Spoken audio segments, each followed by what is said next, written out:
दोस्तों, आज की अपनी इस वीडियो में हम बात करेंगे सल्तनत उस्मानिया के 8वें सुल्तान के बारे में।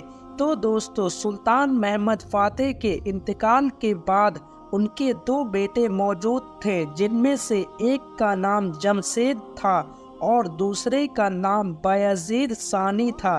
दोस्तों, शहजादा बायजीद का मिजाज एकदम नरम और शांत मिजाज का था और सूफीवाद था, जिसकी वजह से कई लोग बायजीद सानी को सूफी बुजुर्ग भी कहा करते थे। मगर दोस्तों, शुजाअत और जंगी तरबियत में भी ये बायजीद सानी कम न थे और मैदानी जंग में पहुंचकर ये सूफी मुजाहिद बन जाया करते थे। और दूसरी ओर जमशेद का मिजाज एकदम अपने वालिद यानी सुल्तान मोहम्मद फातेह से मिलता था।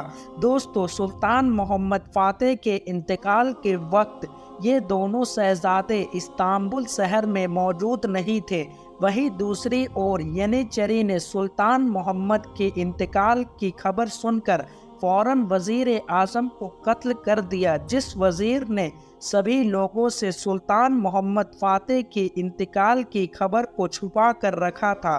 क्योंकि यनिचरी फौज शहजादा बायजीद का तरफदार थी, इसलिए उसने फौरन शहजादा बायजीद को खत भेजा और शहजादा बायजीद ने फौरन आकर सल्तनत उस्मानिया को संभाला और सल्तनत उस्मानिया के 8वें सुल्तान बने। और दोस्तों, सुल्तान बनते ही सुल्तान बायजीद सानी के रास्ते में जो सबसे बड़ी रुकावट थी वह थी शहजादा जमशेद। और शहजादा जमशेद ये तो बाखूबी जानते थे कि अब उन्हें कत्ल कर दिया जाएगा, इसलिए वह जंग के लिए तैयार हो गए। लेकिन जंग से पहले शहजादा जमशेद ने एक खत रवाना किया, जिसमें उन्होंने कहा कि क्यों ना हम इस सल्तनत उस्मानिया के 2 टुकड़े कर दें और यूरोप के सूबे पर सुल्तान बायजीद हुक्मरानी करेंगे और दूसरी ओर ईसाई सूबे पर शहजादा जमशेद हुक्मरानी करेंगे।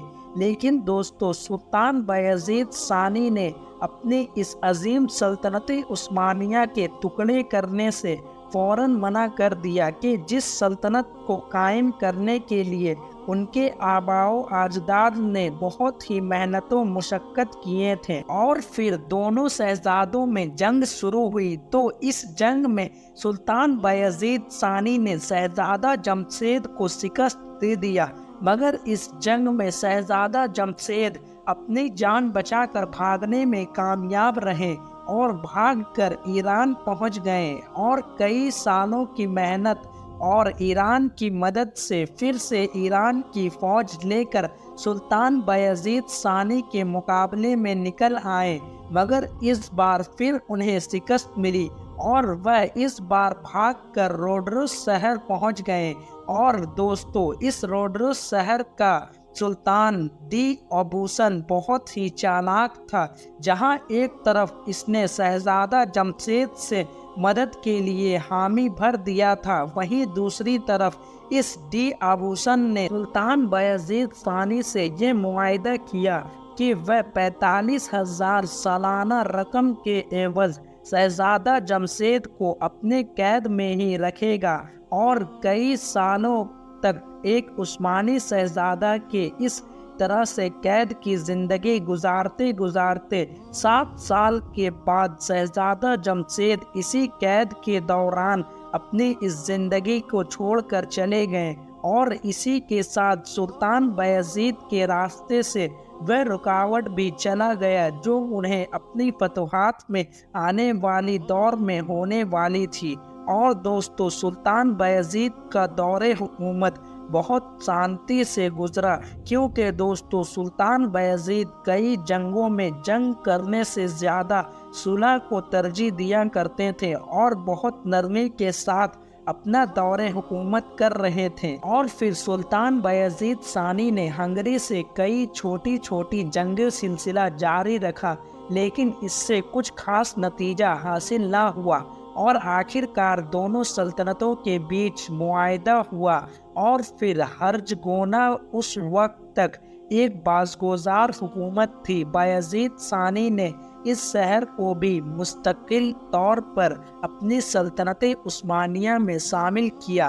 और दोस्तों फिर सुल्तान बायजीद सानी का नरमी का दौर अभी चल ही रहा था कि उनके एक बेटे सलीम ने उनके खिलाफ बगावत कर दिया।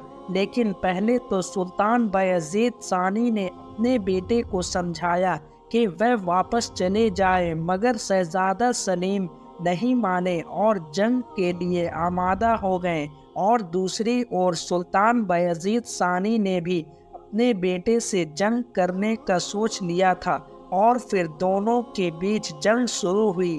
तो सुल्तान बायजीद सानी ने इस जंग में शहजादा सलीम को शिकस्त दे दिया, मगर सलीम इस जंग में अपनी जान बचाकर भागने में कामयाब रहे और करमानिया जाकर पनाह लिया।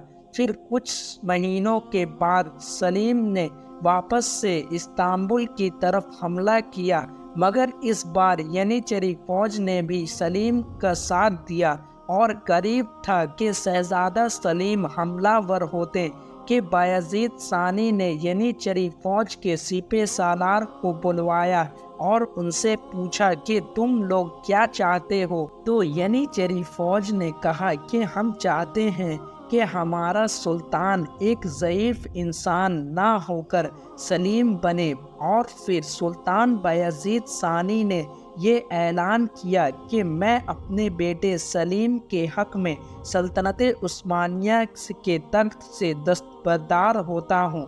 और इसके साथ सुल्तान बायजीद ने यह भी ऐलान किया कि वह अपनी बची हुई ज़िंदगी ईसाई कोचक में गुजारना चाहते हैं जहां उनकी पैदाइश हुई थी, मगर इस्तांबुल से निकलने से 3 दिन पहले ही उनका इंतकाल हो गया और वह ईसाई कोचक ना जा सके और आज उनकी कब्र इस्तांबुल देश में ही मौजूद है। तो दोस्तों आज की अपनी इस वीडियो को हम यहीं पर ख़त्म करते हैं।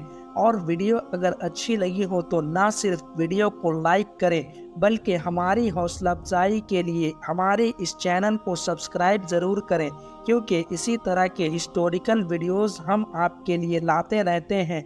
तब तक के लिए अस्सलामु अलैकुम वरहमतुल्लाहि वबरकातुहू। अल्लाह हाफिज़।